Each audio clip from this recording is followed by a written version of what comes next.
Good morning, traders. It's 8:03 a.m. Chicago time on the last day of November, November 30th, 2023. It is Thursday.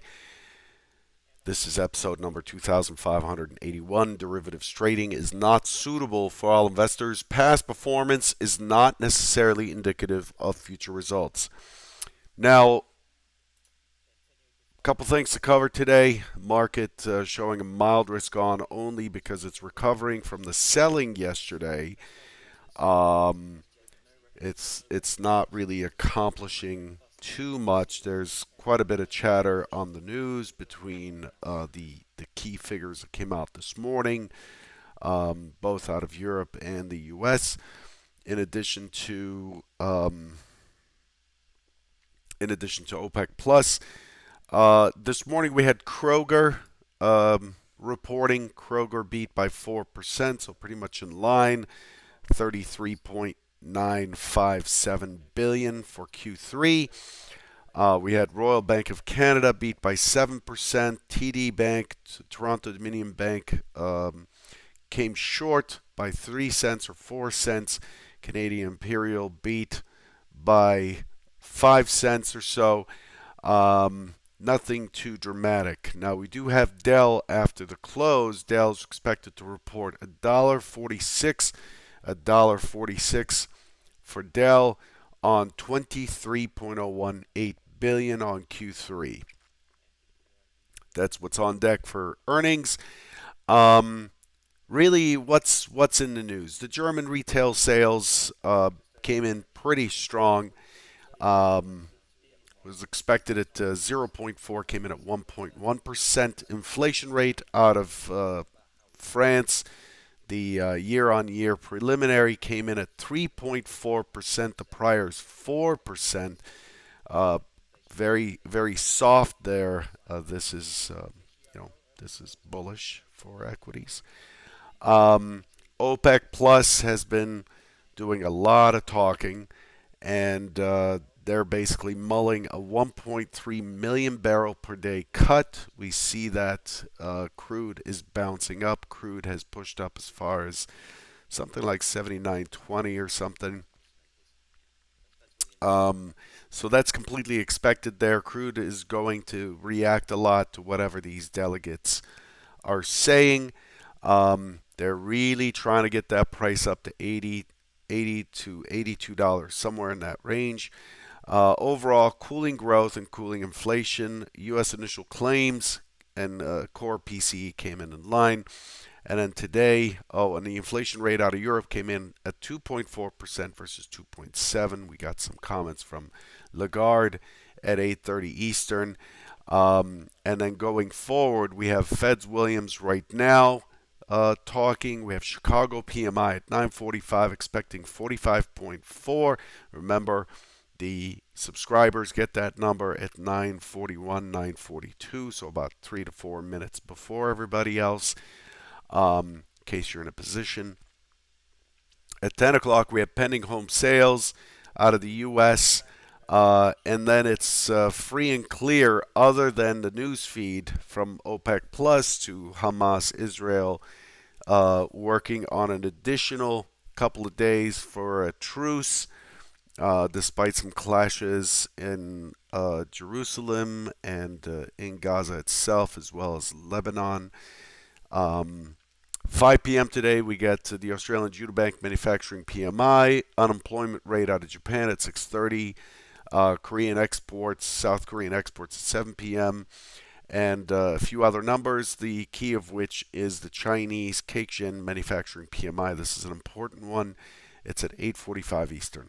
Okay, so that's what's on deck. The S&P is a multi-distribution profile again. We've been in a multi-distribution profile every day for the last week. The volume is excellent, 231,000 for the session, and the inventory is 98% long. 98% long. Not as good a range as yesterday, but still pretty good, almost 20 points in the S&P, and the point of control did not shift from where it was yesterday, believe it or not, when we pushed the Convergent Trading pre-market summary sheet out. It was actually at 69 yesterday. It's at 67 today. It goes to show you that overall we're balancing out. And we'll look at the action today to explain or see some of that. Again, keep an eye on crude today.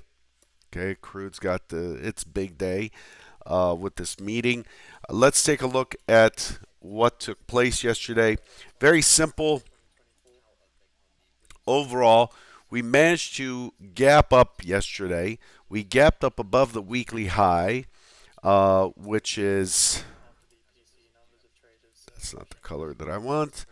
We gapped up above the weekly high yesterday, which is a 45.80.50. And then when we opened with a very drive-like behavior. Well, early on, it didn't have that in there, but it ended up pushing down quite aggressively. So we opened, we checked down, I think by about, I don't know, maybe 2 points.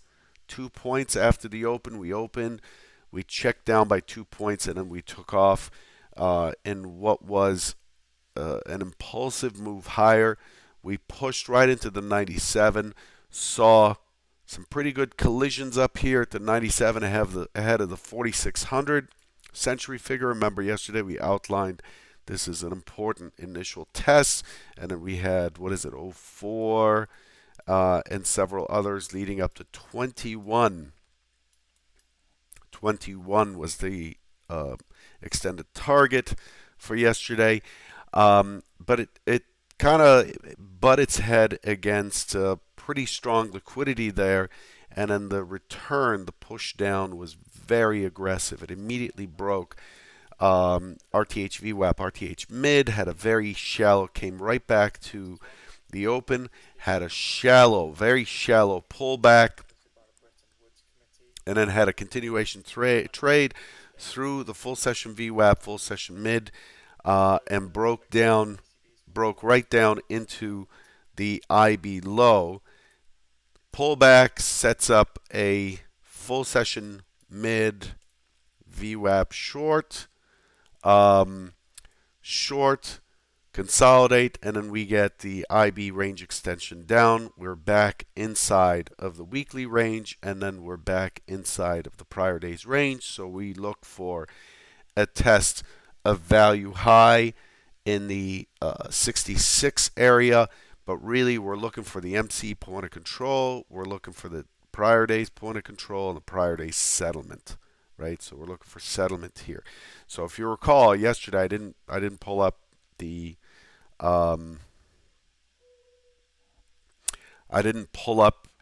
what we talked about yesterday, but the expectation yesterday is if it falls, the key areas are 65, 64, 60, and so on, and 55, 55, and then below that 45 are the key prices, and we end up pushing all the way through, testing the point of control right down here, extending lower, leaving some singles behind, nothing really significant, and then we closed at the low.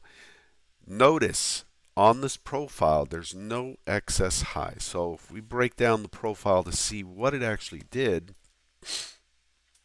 let's split the letters to see what it actually did. We could see that bracket A was pretty vertically up. It just, as I said, it pulled back maybe a couple points, was pretty directional, but that high didn't leave an excess, which is interesting because in the NQ, the high didn't leave much of an excess either. See, this is the NQ. Big collisions in the NQ up here against the 16,200. Okay, this is a century figure. Big collisions. You could see it just stalling out. Lift, stall, lift, stall, lift, stall, and then finally gives it up. Hard to trade, in my opinion. Hard to respond to that quickly enough. But, that's just what we have. So we break down, and once we break into the prior day's range, this is where I thought it was very interesting. Once we broke into the prior day's range, remember when we said if it breaks down into the prior day's range, we're looking for a potential bounce at 71. But what's important is watching to see how it breaks back out of the range. And you could see that once it really pushed through the range, it had a hard time taking out the prior day's high, and then it extended down. So this is an impulse pullback continuation trade. The overnight session did not have very much in the way of downside. Didn't really, the low here is pretty is inside of yesterday's range, which is kind of weird because we finished pretty weak, and then the overnight session brings us right back into the big balance area, into that 64-65 area. So let me just rearrange my windows here. Let's go to the active chart to look at what the overnight session did. Look at the overnight session yet again.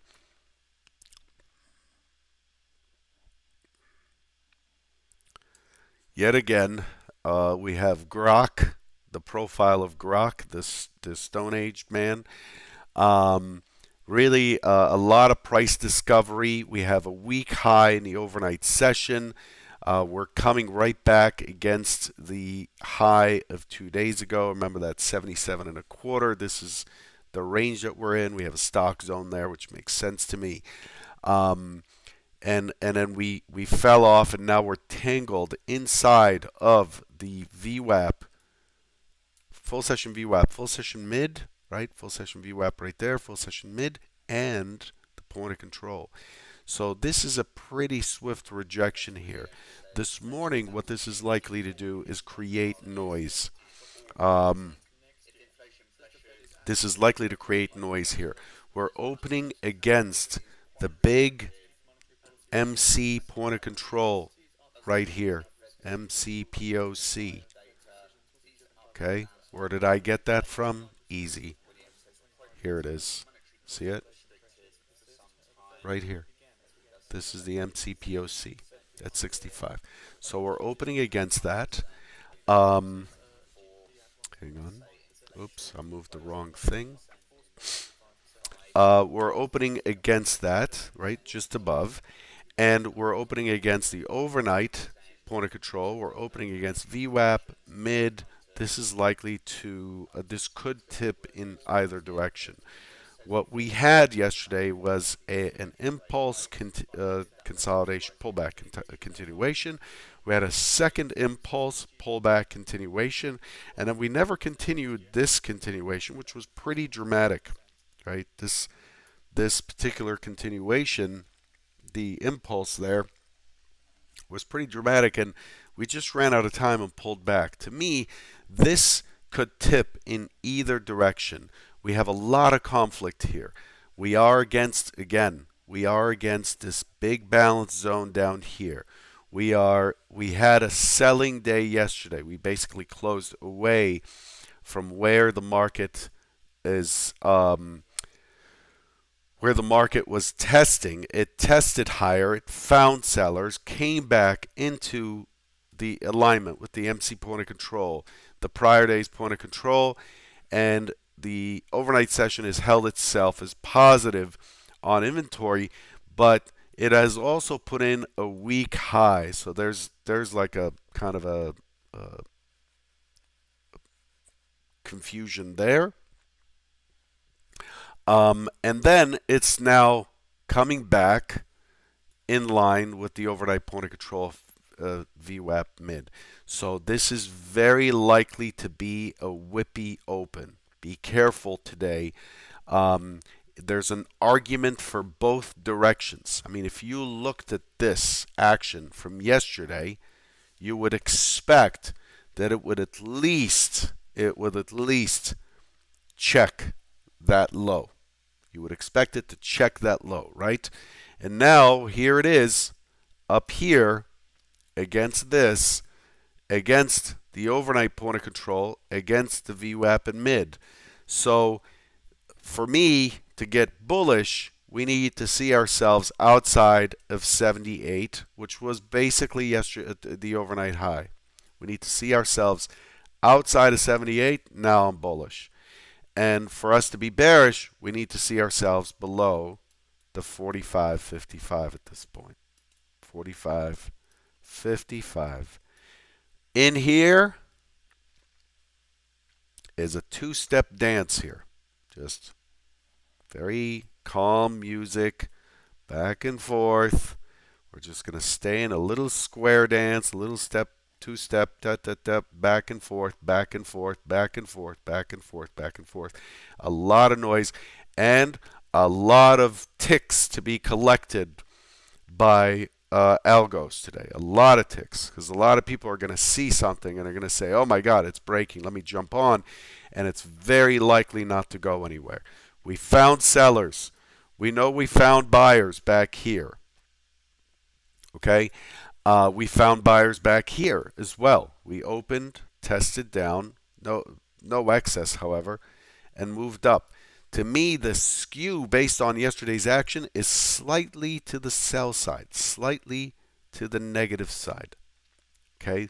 Slightly more to the negative side than the positive side. But anything within that 55 to 78 range, we're talking about 23 points, hands off. Hands off for me. Okay? So that's what that looks like. Now, let's take a look at the NQ a little bit and see what it's got going on. NQ, same story. NQ still has this big gap, just like the S&P did. A big gap is an excess low, right? But it's an unknown, undetermined excess low. And then yesterday, we opened, we pushed up, we aggressively pushed down, consolidated, and then we went right into the prior day's range. We were already opening in the prior week's range as compared to the S&P, which opened above the prior week's range. So the NASDAQ was remarkably weaker, as I talked about yesterday. It moves down here, and it starts to trade, and it finishes at the low. It's also got a higher overnight low, but it's got a very tight overnight range. This is a very a notably tight overnight range back in the middle of bounce. This is the same thing in the NQ, very likely to chop around, and the NQ needs to beat 16,100 to the upside and needs to get well below the 16,085 to be of any interest to the downside. So we're opening in here, and this is like that square in the middle of an intersection where you're not supposed to stop your car on a red light. That's what that is. Don't hang out here. Don't hang out here. Okay? For those of you pickleballers, this will be the kitchen. You can't step in there. So that's that. Crude, on the other hand, has, as I talked about, has had some tremendous long discovery, discord between buyers and sellers, a lot of disagreement. And now it's pushing back up to that 79-ish range. It got to 79.60 overnight. But this is really jacked up. I feel like crude has a hard time holding on to these prices. I would not be surprised, given that it's already open. So let's zoom into crude a little bit. This is RTH only, by the way. Let's zoom into crude. And you look at crude, and it opened, it tested higher, it came down, and it found balance right here. Very odd, right? So to me, unless somebody says something, crude is very likely to find itself at 78 again. 78. It's unable to go up with the current information. It's unable to continue higher. It's moving balance. Yes, balance from the prior days moving up. Yes, we're accepting higher prices, but shouldn't shouldn't it be chilling up here given that we've just cut 1.3 million more barrels per day in supply? There's a war in Ukraine, there's a war in the Middle East, that all of that is not able to make prices spike. To me, crude is very likely to find itself back below the 78 handle. Below the 78 handle. They're going to have a hard time getting crude to 82. It's not going to be easy for Saudi Arabia and for Putin and whomever to do that this time. There's the market's already not interested um, in investing in crude at higher prices. So that's what that looks like. I'll leave you with that. Don't forget to hit the like button as always. Sorry, yeah, I meant 15,980, not 16, because yeah, it's supposed to fall below 16,000. Thank you for that, Jeff. For NQ, I'm looking for it to be down here, 980, right here, to 1600, right there. This is the box, not 1609, nine, um, not 16080, but 15980. Okay, cool. Uh, I'll leave you with that. Don't forget to hit the like button and to subscribe to the channel if you're not a subscriber. And then I'll catch you tomorrow morning as usual. There'll be a lot to talk about once this crude nonsense is out of the way, and we see what it does after a big this big price discovery structure that we put in yesterday. We'll see what it does today. Today, I'm expecting it to be a resting day. Good luck.